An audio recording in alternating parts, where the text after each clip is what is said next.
완전히 판이 뒤집혔습니다. 사우디가 독일을 버리고 한국 잠수함을 선택했습니다. 한국산 잠수함, 지금 수출 가능합니까? 세계 1위 산유국 사우디아라비아.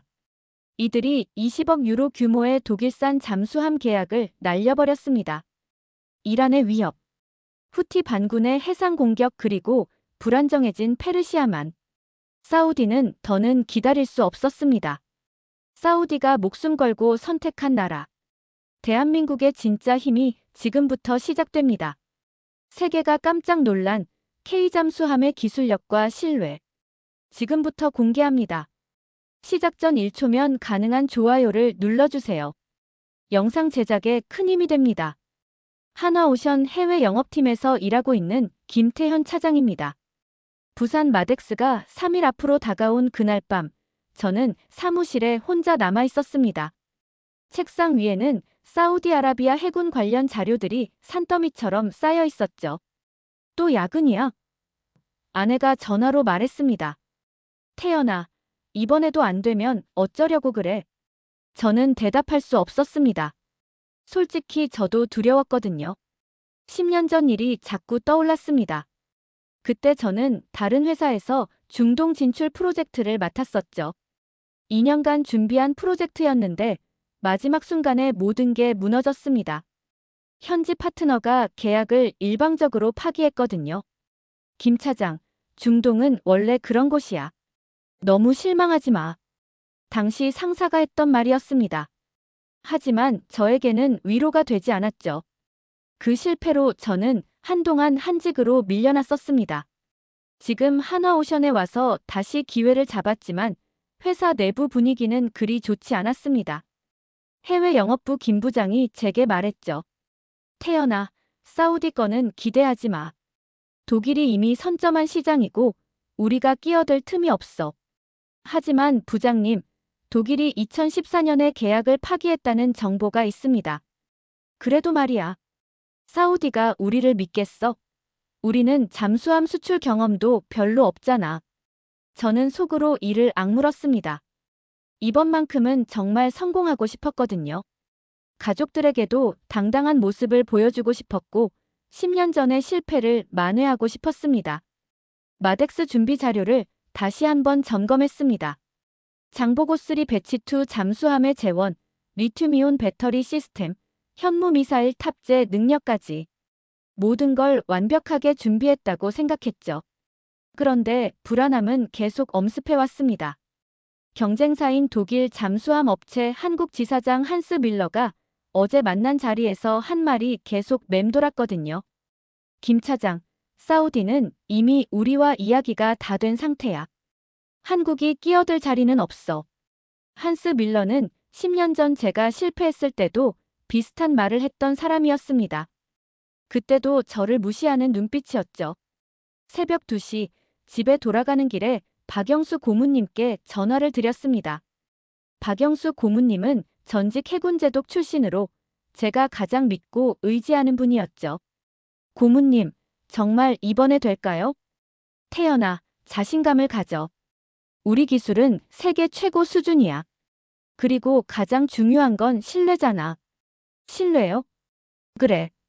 독일이 왜 실패했는지 생각해봐. 기술이 없어서가 아니라 신뢰를 저버렸기 때문이야.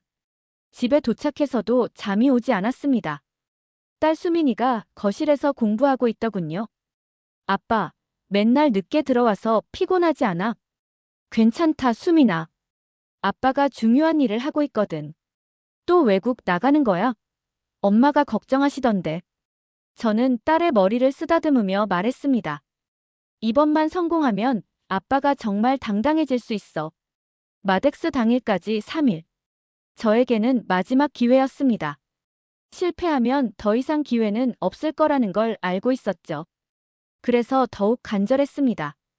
마덱스 전시회 첫날 아침, 저는 평소보다 1시간 일찍 부산 백스코에 도착했습니다. 한화오션 부스를 마지막으로 점검하면서 가슴이 두근거렸죠. 오늘이 정말 중요한 날이라는 걸 온몸으로 느끼고 있었습니다. 태연아, 긴장하지 마. 자연스럽게 하면 돼. 박영수 고문님이 제 어깨를 토닥이며 말씀하셨습니다. 고문님도 오늘 저와 함께 참석하셨거든요. 오전 10시쯤 저는 부스 앞에서 참관객들을 맞이하고 있었습니다. 그런데 갑자기 웅성거리는 소리가 들렸죠. 돌아보니 정장을 깔끔하게 차려입은 중동 사람들이 우리 부스 쪽으로 걸어오고 있었습니다. 저기 사우디 해군 관련자들 같은데. 동료가 저에게 속삭였습니다. 제 심장이 빨리 뛰기 시작했습니다. 그 순간 한 사람이 눈에 들어왔죠. 키가 크고 위험 있는 모습의 중년 남성이었습니다. 나중에 알게 된 일이지만 그분이 바로 사우디 해군 참모 총장이셨습니다. 안녕하십니까? 저는 영어로 인사를 드렸습니다. 한화오션에서 근무하는 김태현입니다. 참모 총장께서 저를 바라보시더니 미소를 지으셨습니다. 반갑습니다. 한국의 잠수함 기술에 대해 매우 관심이 많습니다. 그때 저는 이상한 느낌을 받았습니다. 참모 총장의 눈빛에서 뭔가 간절함 같은 게 느껴졌거든요. 단순한 호기심이 아니라 정말 절실한 필요에 의한 관심이라는 생각이 들었죠. 장보고 3. 잠수함에 대해 설명해 드릴까요? 제가 물었습니다. 그 전에 한 가지 묻고 싶습니다. 참모 총장께서 진지한 표정을 지으셨습니다. 한국은 정말로 잠수함을 수출할 의향이 있습니까? 저는 순간 당황했습니다. 너무 직설적인 질문이었거든요. 하지만 저는 곧바로 대답했죠. 물론입니다. 저희는 신뢰할 수 있는 파트너와 함께 협력할 준비가 되어 있습니다. 그러자 참모 총장께서 고개를 끄덕이시더니 이렇게 말씀하셨습니다. 독일과는 다르겠죠? 그 순간 저는 깨달았습니다. 이분들이 과거에 독일과 어떤 일을 겪었는지 말이죠. 참모 총장의 목소리에서 실망과 분노가 섞인 감정을 느낄 수 있었습니다. 저희는 약속을 지키는 회사입니다. 저는 단호하게 말했습니다. 정치적인 이유로 계약을 번복하는 일은 절대 없을 것입니다. 참모 총장께서 저를 뚫어지게 바라보셨습니다. 그 시선이 마치 제 진심을 확인하는 것 같았죠. 저는 온 힘을 다해 성의를 전달하려고 했습니다. 한 번 더 확인하겠습니다. 참모 총장께서 다시 물으셨습니다. 정말로 잠수함 수출이 가능합니까? 네, 가능합니다. 저는 주저하지 않고 대답했습니다. 그때였습니다. 참모 총장께서 갑자기 두 손을 앞으로 내미시더니 제 손을 꽉 잡으셨어요. 그리고 말씀하셨죠. 고맙습니다. 정말 고맙습니다. 저는 그 순간 온몸에 전율이 흘렀습니다. 참모 총장의 손에서 전해지는 따뜻함과 간절함을 느낄 수 있었거든요. 이건 단순한 비즈니스 악수가 아니었습니다. 진정한 파트너십의 시작을 알리는 악수였죠. 박영수 고문님이 옆에서 저를 바라보며 미소를 지으셨습니다. 그 미소에서 잘했다는 격려를 읽을 수 있었어요. 참모 총장 일행이 떠난 후 저는 한동안 그 자리에 서 있었습니다. 방금 전 일어난 일이 현실인지 꿈인지 확신할 수 없었거든요. 태연아, 대단한데? 동료가 말했습니다. 사우디 해군 참모 총장이 직접 와서 저렇게 감사 인사를 하다니. 저는 그제야 현실로 돌아왔습니다. 하지만 마음 한편으로는 부담감도 생겼죠. 이제 정말로 결과를 만들어내야 한다는 압박감 말입니다. 그날 저녁 호텔방에서 아내에게 전화를 걸었습니다. 여보, 오늘 정말 신기한 일이 있었어. 뭔데? 사우디 해군 참모 총장이 내 손을 잡고 고맙다고 했어. 정말? 그럼 이번에는 성공할 수 있는 거야? 저는 잠시 침묵했습니다. 아직 시작에 불과했지만 뭔가 다른 느낌이 들었거든요. 아직 모르겠어. 하지만 희망적이야. 마덱스 둘째 날, 저는 사우디 측과 정식 미팅을 가지게 되었습니다. 백스코 내 회의실에서 진행된 미팅에는 사우디 해군 참모 총장을 비롯해 여러 고위 관계자들이 참석했죠. 저희 쪽에서는 박영수 고문님과 제가 함께 했습니다. 김 차장님, 어제 말씀하신 대로 한국은 정말 신뢰할 수 있는 파트너입니까? 참모 총장께서 첫 마디를 꺼내셨습니다. 물론입니다. 구체적으로 어떤 부분이 궁금하신지요? 참모총장께서 깊은 한숨을 쉬셨습니다. 그리고 말씀하셨죠. 2014년 독일과 있었던 일을 말씀드리겠습니다. 저는 몸을 앞으로 기울였습니다. 드디어 그들이 겪은 배신의 실체를 들을 수 있는 순간이었거든요. 우리는 독일과 209급 잠수함 도입 계약을 추진했습니다. 2년간 협상을 진행했죠. 기술적 검토도 마쳤고 가격 협상도 거의 마무리 단계였습니다. 참모총장의 목소리에서 분노가 느껴졌습니다. 그런데 마지막 순간에 독일 정부가 수출 승인을 거부했어요. 이유가 뭔지 아십니까? 저는 조심스럽게 대답했습니다. 인권 문제 때문이라고 들었습니다. 그렇습니다. 참모총장께서 책상을 탁 치셨습니다. 갑자기 인권 문제를 들고 나왔어요. 2년간 협상할 때는 왜 그런 말이 없었을까요? 저는 그분의 분노를 이해할 수 있었습니다. 국가 간 계약에서 일방적으로 파기당한다는 것은 정말 모독적인 일이었죠. 더 화나는 건 그 이후였습니다. 참모총장께서 계속 말씀하셨습니다. 독일 측에서 비공식적으로 연락이 왔어요. 조건을 바꾸면 다시 협상할 수 있다고 말이죠. 어떤 조건이었습니까? 우리나라 내정에 간섭하는 조건들이었습니다. 도저히 받아들일 수 없는 것들이었죠. 저는 속으로 분노가 치밀어 올랐습니다. 독일이 얼마나 오만했는지 알 수 있었거든요. 기술력을 앞세워 상대국을 무시하는 전형적인 모습이었습니다. 그래서 우리는 독일에 대한 신뢰를 완전히 잃었습니다. 참모총장께서 말씀하셨습니다. 기술이 좋다고 해서 믿을 수 있는 파트너는 아니라는 걸 깨달았죠. 박영수 고문님이 말씀하셨습니다. 각하, 그런 일이 있으셨군요. 한국은 절대 그런 일을 하지 않을 것입니다. 어떻게 확신하십니까? 저는 이때다 싶어서 입을 열었습니다. 각하, 한국은 중동 지역과 오랫동안 협력해온 나라입니다. 우리는 에너지 분야에서 사우디와 서로 도움을 주고받고 있죠.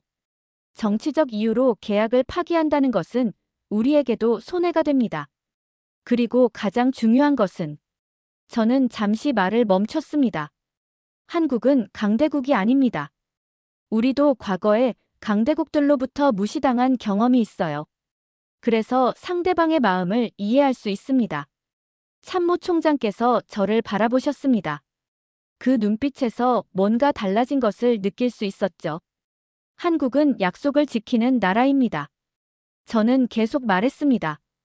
계약서에 서명하면 끝까지 책임집니다. 중간에 조건을 바꾸거나 압박하지 않아요. 정말 그럴까요? 네, 그렇습니다. 그리고 우리는 기술 이전에도 적극적입니다. 독일처럼 기술을 숨기거나 제한하지 않아요. 참모총장께서 다른 관계자들과 아랍어로 몇 마디 나누셨습니다. 저는 그들의 표정을 유심히 관찰했죠. 조금씩 경계심이 풀리는 것 같았습니다. 김 차장님, 참모총장께서 다시 말씀하셨습니다. 독일의 배신 때문에 우리는 7년간 잠수함 도입을 못했습니다. 그동안 우리 해군이 얼마나 힘들었는지 아십니까? 저는 고개를 끄덕였습니다. 그래서 더욱 신중하게 파트너를 선택하고 계시는 거죠. 맞습니다. 이번에는 절대 실수할 수 없어요. 저는 그 순간 깨달았습니다. 독일의 배신이 오히려 우리에게 기회를 만들어줬다는 것을 말이죠. 사우디 측에서는 기술력보다도 신뢰를 더 중요하게 생각하고 있었습니다. 각하, 저희는 각하의 신뢰를 저버리지 않겠습니다. 저는 진심을 담아 말했습니다. 한국과 사우디가 진정한 파트너가 될 수 있도록 최선을 다하겠습니다. 참모총장께서 미소를 지으셨습니다. 처음으로 경계심이 완전히 풀린 표정이었죠. 좋습니다. 그럼 한국의 잠수함 기술에 대해 자세히 들어보겠습니다. 저는 가슴이 두근거렸습니다. 드디어 진짜 시작이었거든요. 자, 이제 한국의 잠수함 기술을 보여드리겠습니다.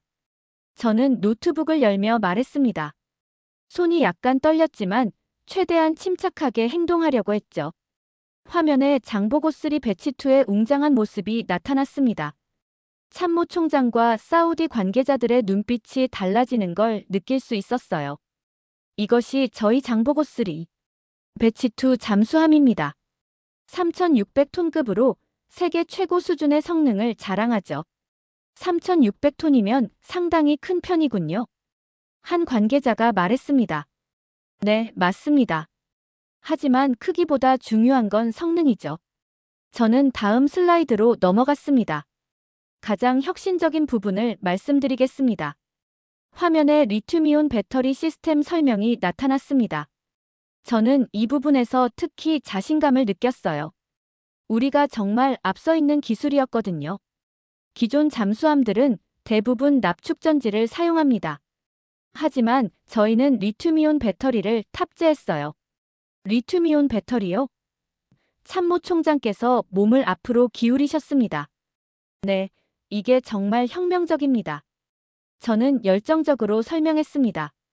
기존 배터리 대비 용량이 3배 이상 늘어났어요. 즉, 수중에서 3배 더 오래 있을 수 있다는 뜻입니다. 박영수 고문님이 추가 설명을 해주셨습니다. 각하, 잠수함에서 수중 지속력은 생명과 직결된 문제입니다. 리튬이온 배터리 덕분에 은밀성과 작전 반경이 획기적으로 늘어나죠. 사우디 관계자들이 서로 눈을 마주치며 무언가 이야기하는 것 같았습니다. 저는 그들의 관심이 높아지는 걸 느꼈어요. 그리고 가장 중요한 부분을 말씀드리겠습니다. 저는 다음 슬라이드를 보여줬습니다. 현무 미사일 탑재 능력입니다. 현무 미사일이요? 네, 현무 4-4와 현무 3C를 탑재할 수 있습니다. 저는 조심스럽게 말했습니다. 이 부분은 민감한 사안이었거든요. 이는 전략적 억제력을 의미합니다. 참모총장께서 갑자기 일어나셨습니다. 그리고 화면을 가까이서 보시더니 말씀하셨어요. 현무 4-4의 사거리는 얼마나 됩니까? 약 800km입니다. 800km. 참모총장께서 중얼거리셨습니다. 저는 그분이 무엇을 생각하고 계신지 대충 알 수 있었어요.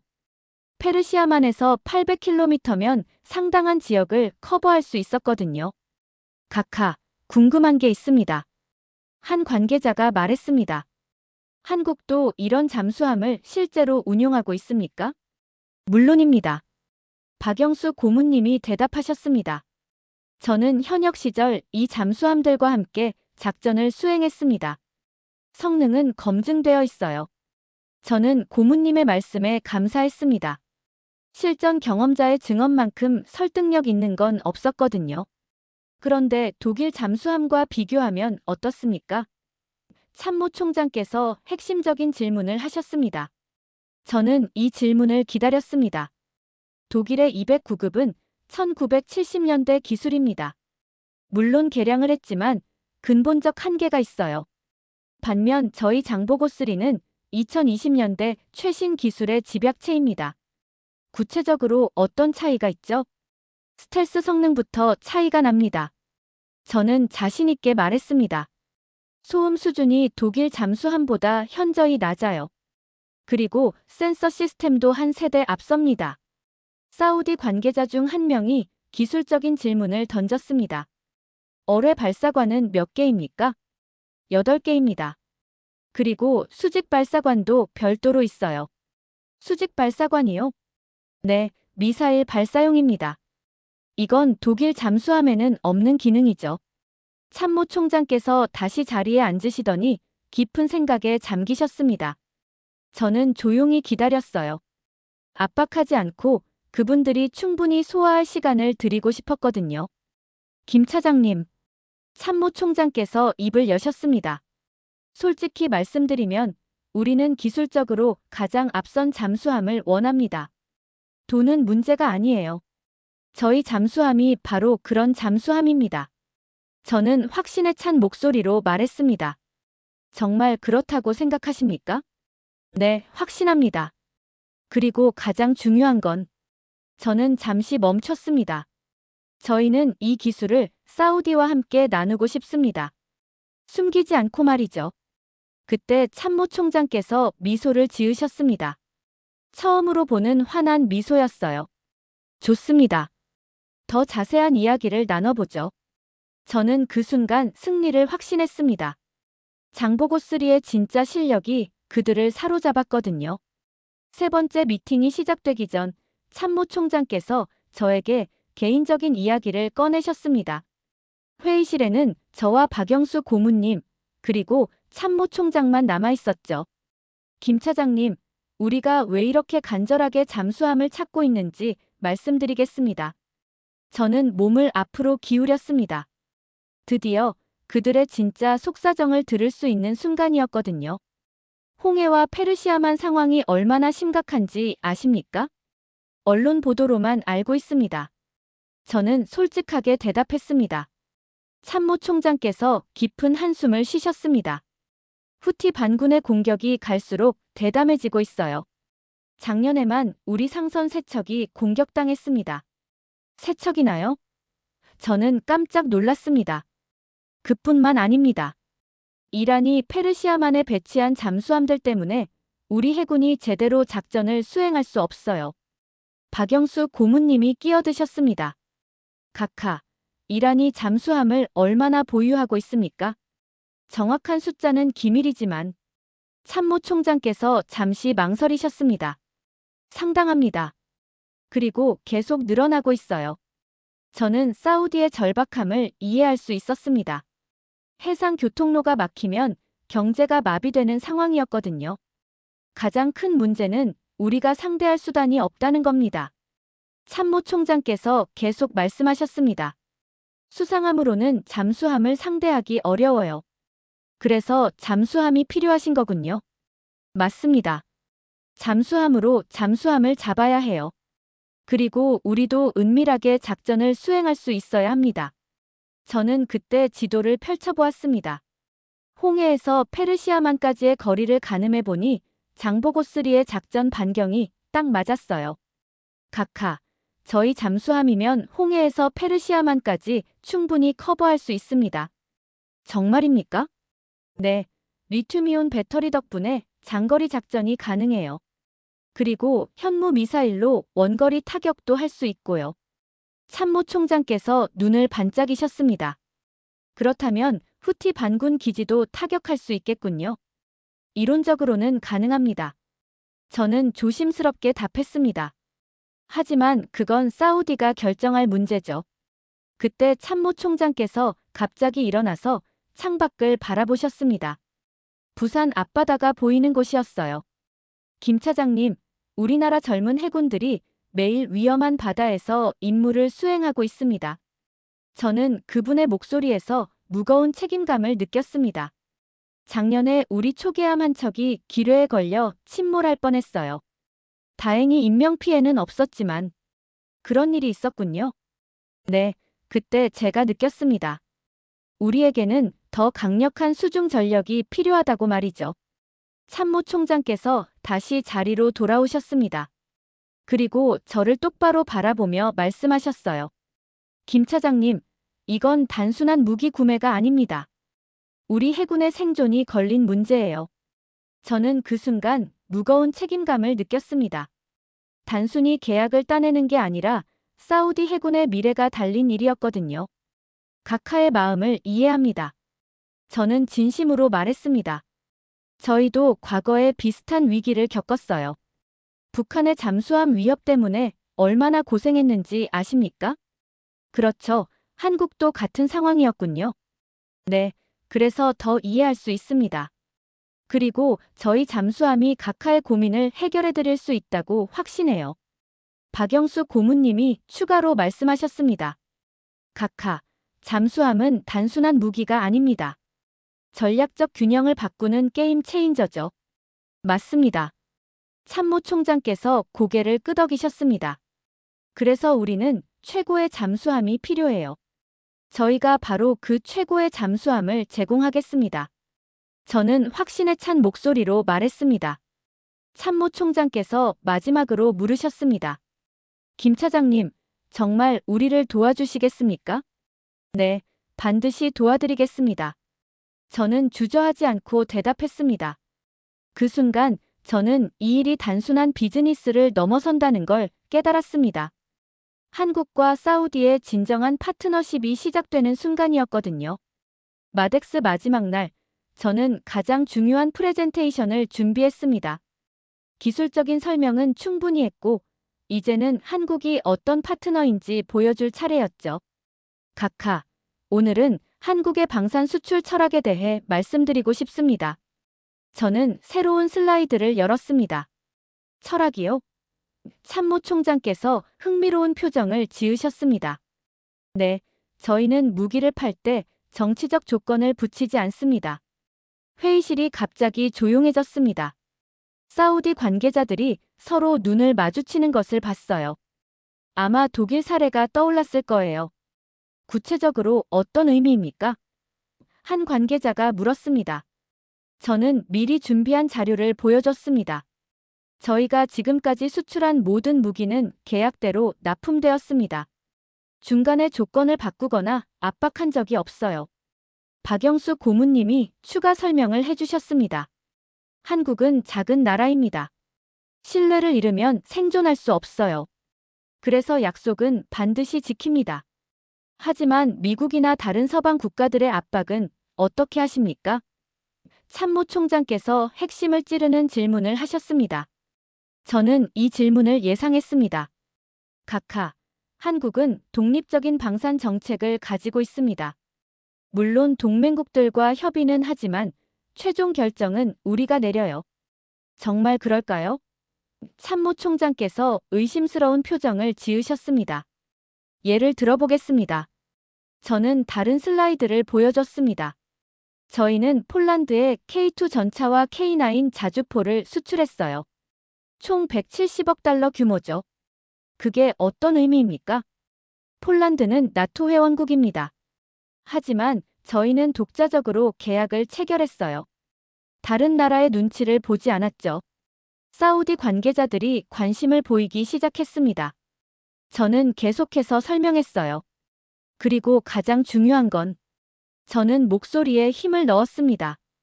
저희는 기술 이전에도 적극적입니다. 기술 이전이요? 네, 단순히 완제품만 파는 게 아니라 기술도 함께 넘겨드려요. 사우디에서 직접 생산할 수 있도록 도와드리겠습니다. 참모총장께서 몸을 앞으로 기울이셨습니다. 정말 그럴 의향이 있으십니까? 물론입니다. 저희는 이미 인도네시아와 그런 방식으로 협력하고 있어요. 박영수 고문님이 보충 설명을 해주셨습니다. 각하, 한국의 방산업체들은 현지 파트너와 함께 성장하는 걸 선호합니다. 혼자만 이익을 챙기지 않아요. 왜 그런 방식을 택하십니까? 참모총장께서 궁금해하셨습니다. 저는 잠시 생각했습니다. 어떻게 하면 우리의 진심을 전달할 수 있을까요? 각하, 한국도 과거에 기술 이전을 받아서 성장한 나라입니다. 독일에서 잠수함 기술을 배웠고 미국에서 전투기 기술을 익혔어요. 아, 그렇군요. 그런데 그 과정이 쉽지 않았습니다. 선진국들이 핵심 기술은 주지 않으려고 했거든요. 그래서 저희는 다른 나라에게는 그런 아픔을 주고 싶지 않아요. 참모총장께서 고개를 끄덕이셨습니다. 이해합니다. 그래서 기술 이전에 적극적이신 거군요. 맞습니다. 그리고 또 하나 중요한 게 있어요. 저는 새로운 자료를 보여줬습니다. 저희는 에너지 분야에서도 사우디와 오랫동안 협력해왔습니다. 에너지 협력이 방산과 무슨 관계가 있습니까?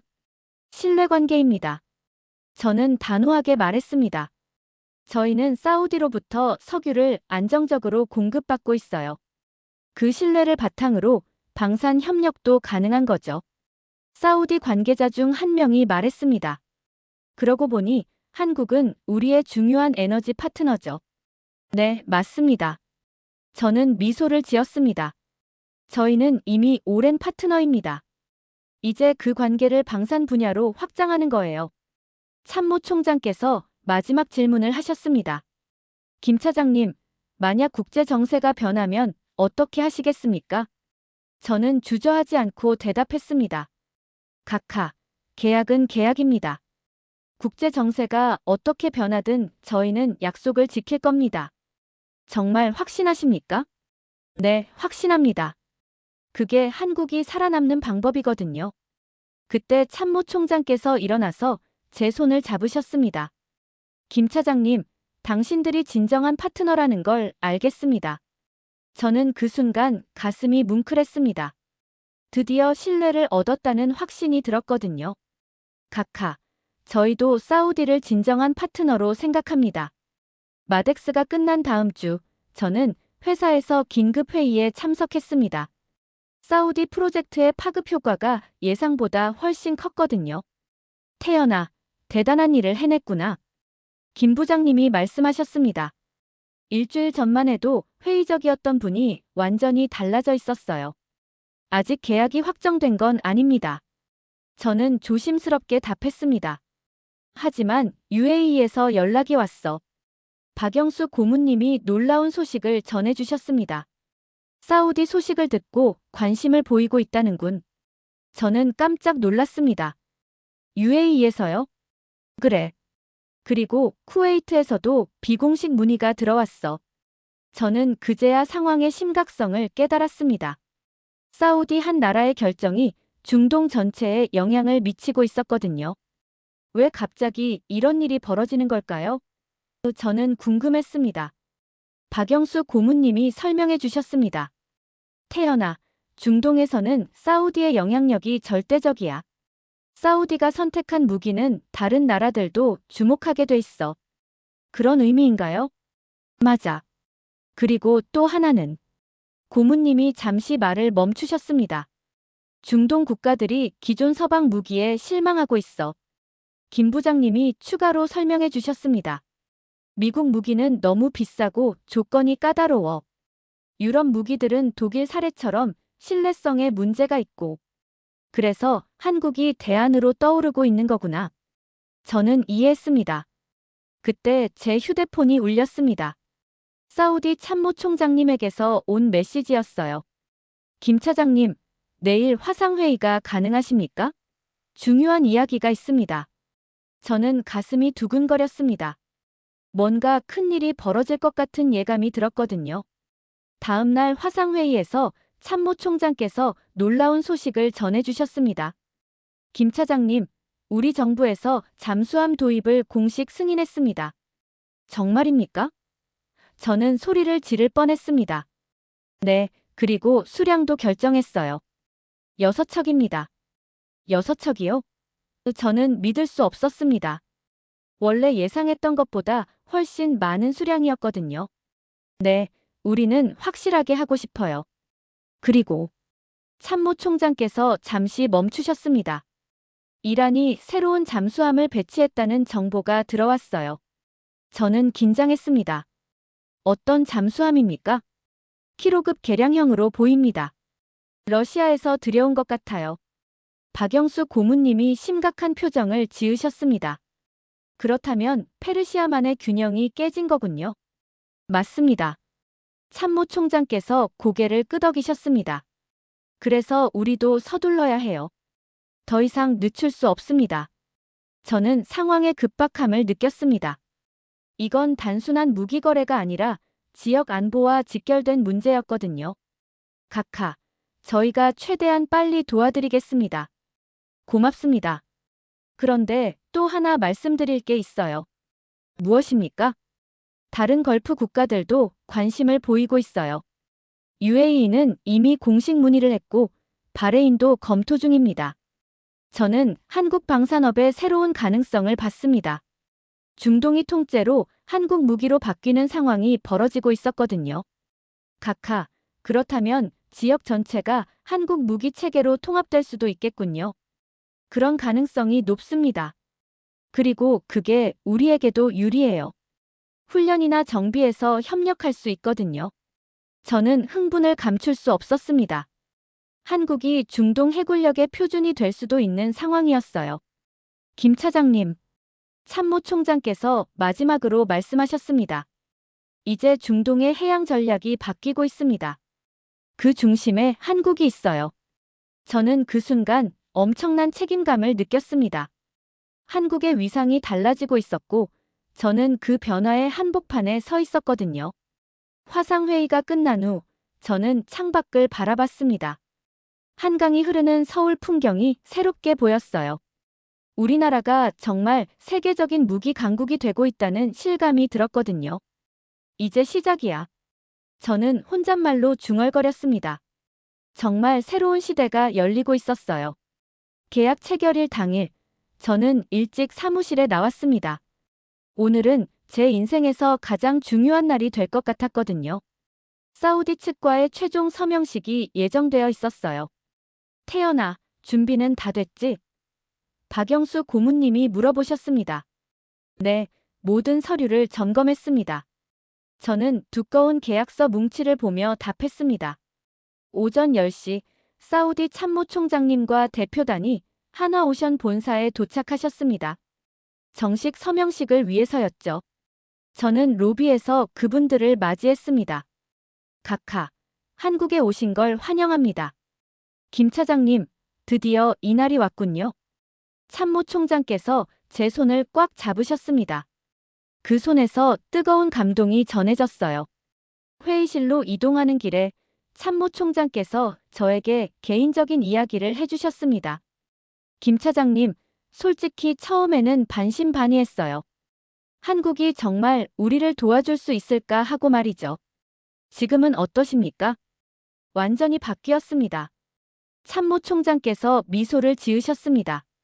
한국이야말로 진정한 파트너라는 걸 깨달았어요. 서명식이 시작되기 전 저는 가족들에게 문자를 보냈습니다. 아내와 딸 수민이에게 오늘의 의미를 알려주고 싶었거든요. 여보, 오늘 계약 성사됐어. 10년 만에 드디어 성공했다. 곧바로 아내에게서 답장이 왔습니다. 정말 축하해. 수민이도 아빠 자랑스러워해. 저는 가슴이 뭉클했습니다. 가족들에게 당당한 모습을 보여줄 수 있게 되어서 말이죠. 서명식이 시작되었습니다. 계약 내용을 최종 확인하는 과정에서 참모총장께서 특별한 요청을 하셨어요. 김 차장님, 이 계약서에 한 줄 더 추가하고 싶습니다. 어떤 내용입니까? 한국과 사우디는 영원한 파트너라는 문구를 넣고 싶어요. 저는 깜짝 놀랐습니다. 그런 감성적인 문구를 계약서에 넣는 경우는 흔하지 않았거든요. 물론입니다. 저희도 그렇게 생각합니다. 박영수 고문님이 옆에서 말씀하셨습니다. 각하, 이것은 단순한 무기 거래가 아니라 두 나라의 우정을 상징하는 계약이군요. 맞습니다. 참모총장께서 고개를 끄덕이셨습니다. 독일과는 전혀 다른 느낌이에요. 드디어 서명 순간이 왔습니다. 참모총장께서 먼저 펜을 들으셨고 저는 한국 측 대표로 서명했습니다. 계약 금액은 총 48억 달러, 장보고3 잠수함 6척을 향후 10년에 걸쳐 납품하는 내용이었어요. 서명이 끝나자 참모총장께서 일어나서 박수를 치셨습니다. 회의실에 있던 모든 사람들이 따라서 박수를 쳤죠. 김 차장님, 참모총장께서 저에게 다가오셨습니다. 당신 덕분에 우리 해군이 새로워질 수 있을 것 같아요. 각하 덕분에 저도 새로운 인생을 시작할 수 있게 됐습니다. 그때 참모총장께서 의외의 말씀을 하셨어요. 김 차장님, 우리가 한국을 선택한 진짜 이유를 말씀드릴게요. 무엇입니까? 기술력이 아니었어요. 물론 기술도 훌륭하지만 가장 중요했던 건 신뢰였습니다. 저는 그 말에 깊이 감동받았습니다. 독일은 우리를 고객으로만 봤어요. 하지만 한국은 우리를 파트너로 봐주었죠. 그 차이가 결정적이었습니다. 박영수 고문님이 말씀하셨습니다. 각하, 한국이 작은 나라이기 때문에 가능한 일인지도 모릅니다. 우리는 상대방의 마음을 이해할 수 있어요. 맞습니다. 그래서 더욱 고마워요. 서명식이 끝난 후 저는 혼자 사무실에 남아 있었습니다. 10년 전 실패했던 순간들이 주마등처럼 스쳐 지나갔어요. 그리고 지금의 성공까지 이어진 긴 여정을 되돌아봤습니다. 휴대폰이 울렸습니다. 딸 수민이에게서 온 전화였어요. 아빠, 뉴스에 나왔어. 사우디랑 큰 계약했다면서. 그래, 수민아. 아빠가 해냈어. 와, 정말 대단해. 이제 아빠 자랑할 수 있겠다. 저는 웃음이 나왔습니다. 딸에게 자랑스러운 아빠가 될 수 있어서 정말 기뻤거든요. 그날 밤 집에 돌아가는 길에 한강을 바라봤습니다. 서울의 야경이 평소보다 더 아름답게 보였어요. 한국이 정말 자랑스러운 나라라는 생각이 들었거든요. 이제는 우리가 세계를 선택하는 시대가 됐구나. 저는 혼잣말로 중얼거렸습니다. 집에 도착해서 가족들과 함께 축하 파티를 했습니다. 작은 파티였지만 제 인생에서 가장 의미 있는 순간이었어요. 여보, 정말 고생 많았어. 아내가 말했습니다. 이제 시작이야. 저는 미소를 지었습니다. 한국 방산업의 새로운 시대가 열렸어. 그렇게 저의 도전은 성공으로 끝났습니다. 하지만 더 중요한 건 한국이 신뢰받는 나라가 되었다는 것이었죠. 그게 진짜 승리였습니다. 전 세계가 한국을 선택하는 이유, 이제는 분명해졌습니다. 사우디는 기술만 본 게 아닙니다. 정치적 조건 없이 약속을 지키는 나라, 그게 바로 지금의 대한민국이었습니다. 독일처럼 배신하지 않고 미국처럼 눈치 보지 않고 한국은 조용히 묵묵히 최고의 무기를 만들고 있었습니다. 사우디의 선택은 단순한 수출 계약이 아닙니다. K방산이 세계 질서를 바꾸는 순간이었고 대한민국이 신뢰의 아이콘이 되는 역사적 전환점이었습니다. 우리가 만든 기술, 우리가 지켜낸 신뢰, 그리고 세계가 인정한 잠수함. 이제는 누가 우리를 선택하느냐가 아니라 우리가 누구를 선택하느냐의 시대입니다. 대한민국 방산, 지금 세계를 바꾸고 있습니다. 끝까지 시청해주셔서 진심으로 감사드리며 구독과 좋아요로 함께해주세요. 언제나 진심을 담아 전하는 이야기, 감동의 순간은 감동여행에서 함께하세요. 감사합니다.